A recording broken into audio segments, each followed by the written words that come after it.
रुपाली आणि नवनाथ पारखे यांच्यामध्ये नक्की काय घडलं होतं, का नवनाथ याने रुपालीची हत्या केली, आता फिर्याद समोर आलेली आहे। जुन्नर पोलीस ठाण्यामध्ये रुपालीचा जो भाऊ आहे त्याने फिर्याद म्हणजे खुनाची फिर्याद या ठिकाणी नोंदवलेली आहे। तर भावाचं नाव विकास वसंत पवार असं आहे।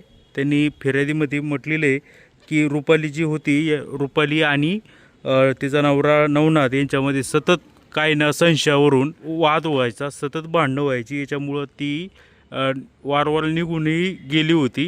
याच्या अगोदर देखील ती बल्लाळवाडी माहेरी आली होती। तसेच आत्ता ही जी आजची घटना घडली त्याच्या अगोदर 5-6 दिवसांपूर्वी ती कल्याण या ठिकाणी निघून गेलेली होती। या भावाला असं समजलं की आपल्या बहिणीने आत्महत्या केलेली आहे, गळफास घेतलेली आहे, म्हणून हे सगळे या ठिकाणी आले। जुन्नर पोलीस स्टेशनमध्ये तिचा भाऊ आणि नातेवाईक आले असता त्यांनी नवनाथ याला विचारपूस केली की नक्की काय घडलं होतं। त्यावेळी नवनाथ यांनी यांना असं सांगितलेलं आहे की 6 दिवस झाले ही घर सोडून कल्याण या ठिकाणी निघून गेलेली होती आणि मला तिचा फोन आला, म्हणजे रुपालीचा फोन आला की मी तिकडे येते, म्हणून हे नवनाथ आहे तिला घेण्यासाठी घोडेगाव फाटा या ठिकाणी गेला होता।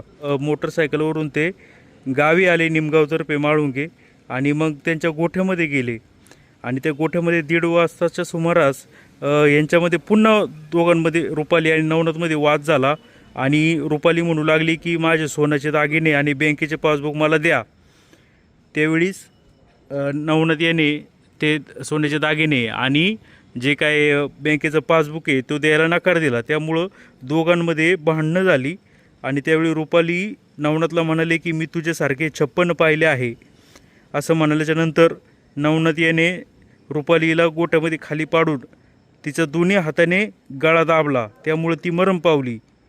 आणि मग नंतर नवनाथ याने सांगितले की मग हे झाल्याच्यानंतर मी घाबरलो आणि घाबरून मी गोट्यामध्ये असलेल्या लाल रंगाच्या जनावर बांधण्याचं दावं घेऊन तिला पुन्हा तिचे गळ्याला बांधून गोठ्यातील लोखंडी पाईपाला तिला लटकवले आणि तिनेच गळफास घेतला अशी खोटी माहिती पोलिसांना दिली असं नवनाथने या ठिकाणी सांगितल्याच्या नंतर रुपालीचा भाऊ आहे त्यांनी खुनाचा गुन्हा आणि पुरावा नष्ट करण्याचा गुन्हा जुन्नर पोलीस ठाण्यामध्ये आत्ताच नुकताच दाखल केलेला आहे आणि यांच्यामध्ये सतत वाद व्हायचा आणि या वादामुळं सगळं हे झालेलं आहे।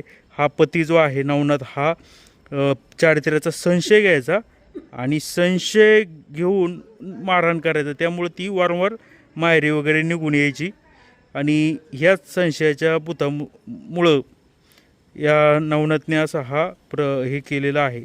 अशी ती घटना आहे का नवरा बायकोच्या याच्यामध्ये हा संसार उद्ध्वस्त झाला आहे।